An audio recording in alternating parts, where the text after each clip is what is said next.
Hello, this is a tutorial video to show you the third-person point of view GoPro rig. This is the rig that I've been using. So it's a vest with the GoPro attached via an arm that comes up behind me. And before I show you how that's put together, I'd just like to show you the vest itself, because a few viewers have expressed interest in these pouches at the back and how they hold my shotgun and my grenade launcher.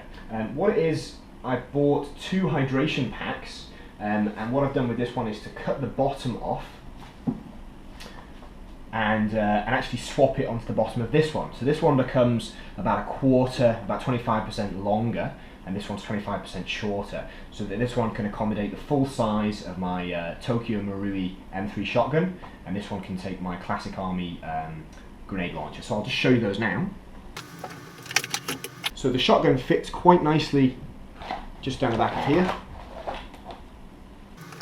and the grenade launcher goes down here.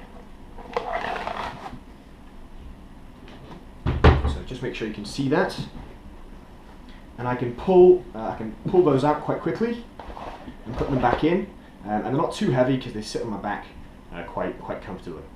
So that's my rig. So to show you how the GoPro is attached, basically I've used 3/4 inch PVC piping, and I've threaded it through the molly on the back of the vest. So if I just move these out of the way, I've already unbuttoned them and unthreaded the molly. If I move these out of the way temporarily, you'll see that what I've created is a square using PVC piping, 2 corner pieces here, 2 T-pieces here, and then rather than it coming off the top like some of the other tutorial videos on YouTube show, I've cut it coming from the bottom instead. And this is for a few reasons. First of all, if it comes from the top, the GoPro might pick up the arm on the footage, and you'd have to cut it out or readjust it. And secondly, it gives a little bit more stability to have it connect at 2 points. So as you can see here, the GoPro is actually connected via 2 points. So I'll bring that a little bit closer.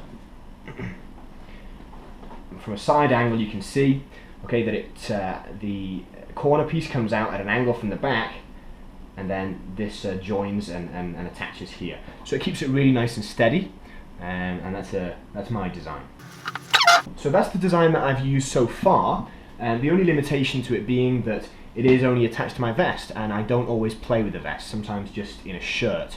I also like to have other players filmed as well, and I want to be able to lend this unit out. So what I've done instead is to create a backpack version that can be swapped and given to one of my friends.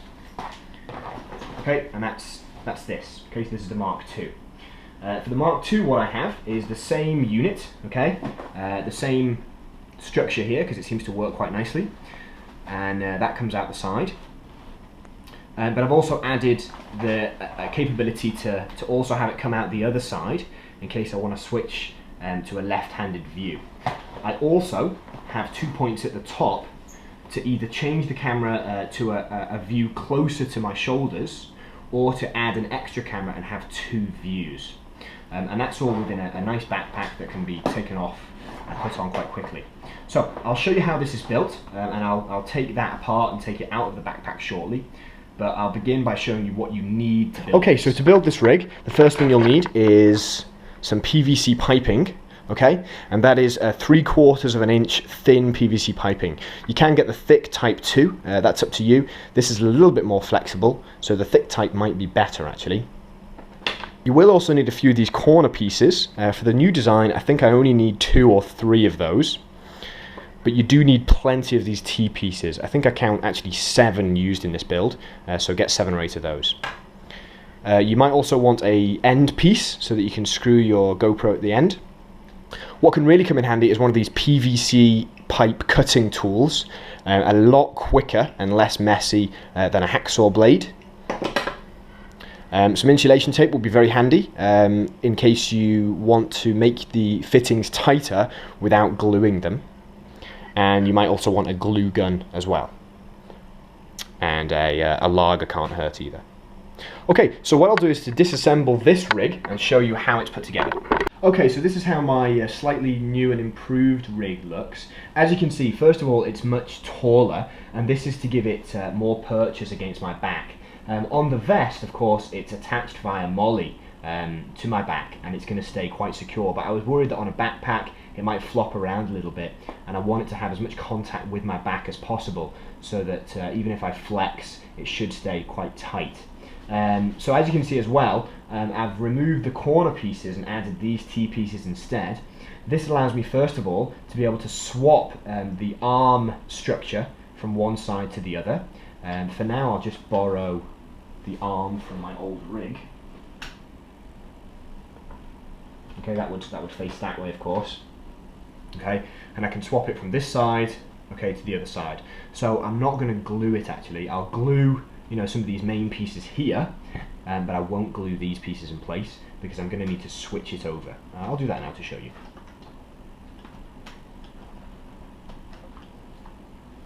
Okay, so I'll take the arm off, swap that part round, and swap that part round. So these pieces here and this piece here I can glue. Okay, and I would just pop it onto this side instead.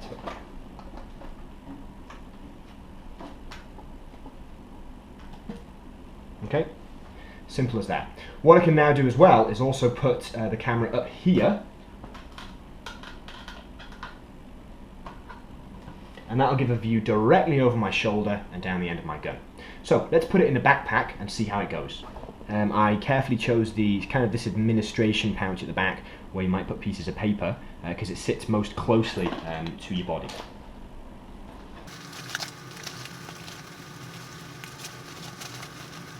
So all I did was to stick it in, make sure it went all the way down to the bottom, and then allowed the pipes to push through the fabric, and then I used a knife and just kind of stuck it in and cut through to make the hole. In future, I suppose that might come apart and fray, so I might want to sew around there or burn the fabric or something. And the same again on the sides. I allowed it to kind of push against the fabric, and then I cut a hole out. Okay, so those are those coming through now, and it's going to be on the other side. So I'll reattach the arm jib.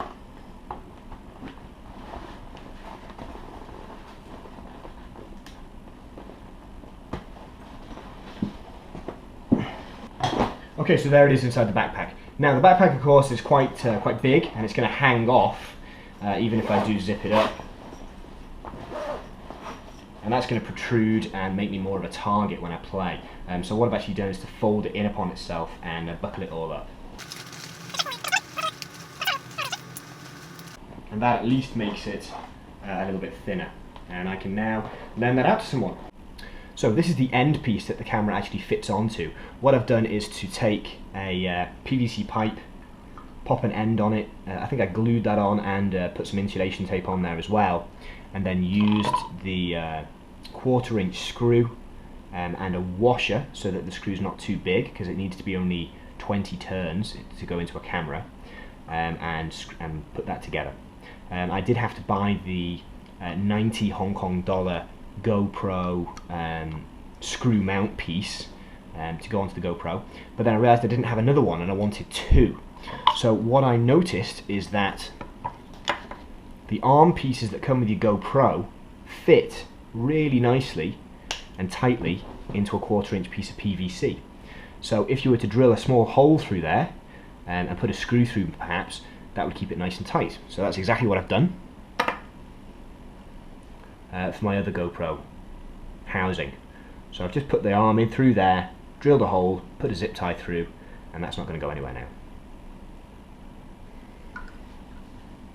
So let's try some angles. So this is the angle that I've used so far for my videos. For pistol it's pretty good, especially if you just use one hand out this way. And I used a weaver stance, well, a sloppy weaver stance for my videos to shoot like this. But I'm actually more comfortable shooting this way, and if I do that, the gun is actually obscured and you can't see it. Another thing is that when I come to using a rifle, again, the view down the rifle, unless I use it like this, is going to be obscured by my head. The other thing that came up on the videos is that I had the camera angled too far down to see my back, because I wanted the viewers to see my shotgun. But that meant that when I crouched, you got a good view of the floor rather than what I was looking at. So I think to remedy that, if I just tilt the camera up a little bit more, you'll have a bit more of a view of the ceiling now, but when I bend down, you'll be able to see what I'm aiming at. Still, I do want you to see more of my rifle and where I'm aiming, so I'm going to try and swap it to the other side and see how that goes. So the camera is now again on the long arm that comes up from the side of the backpack, but I've now got it on the left. So now when I aim this way, which is what I usually do, you'll get a better view of my pistol.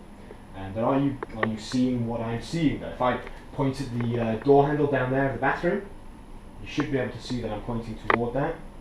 But any longer engagement, it might disappear slightly. Okay, so let's see how the angle is on my rifle. So this is how I hold my rifle normally, and should get a better angle on that. So again, if I step back all the way over here, and I point toward the bathroom, put my torch on, should be able to get a good angle. Now, what about if I dual wield? Which I like to do, okay? And again, let's see how it looks if I crouch down.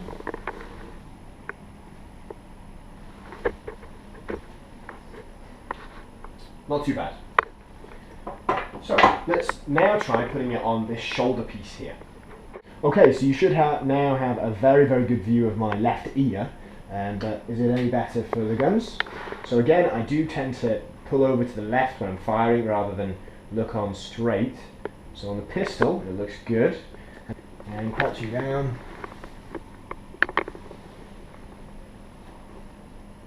Not great, to be honest.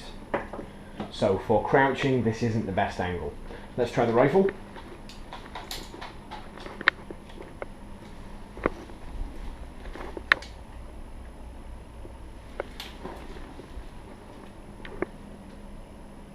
That seems like a pretty good angle.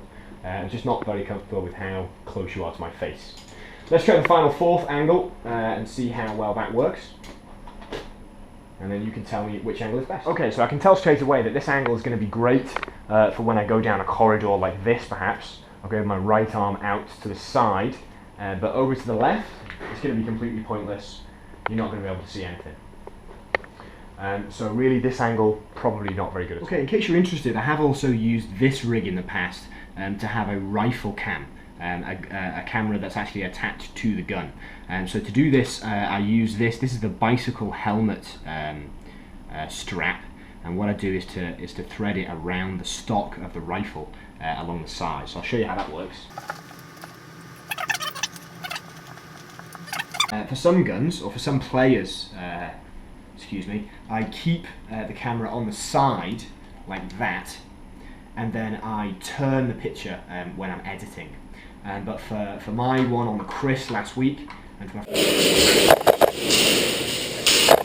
friend James's M4, I've just tilted it up like that, and you get a nice angle down the end of the gun, like that. Okay? Then moving up. What I also did with this piece was to have it on my wrist for when I'm using the pistol. Okay, so I brought it up my arm slightly, had it on my wrist, and then again, simply pushed that on. The clasp is actually broken, but it works actually better now because it's not too tight, but it's still nice and firm. And I had that on my wrist like that. I think I tilted it to the side, and then when I was holding a pistol, it got a really nice angle down the side of the pistol, which you might have seen in one or two of my other videos. So that's a total of 6 angles, plus of course I can always put the camera on my forehead.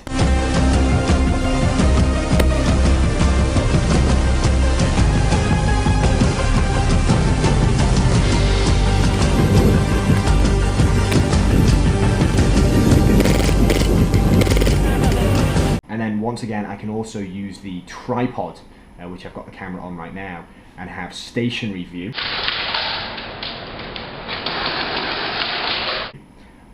Or finally, I can ask a friend just to film me. A bit of engagement right here. So just swing around here and I'll fire slightly. So you tell me which angles you prefer, and I'll put those into my next video.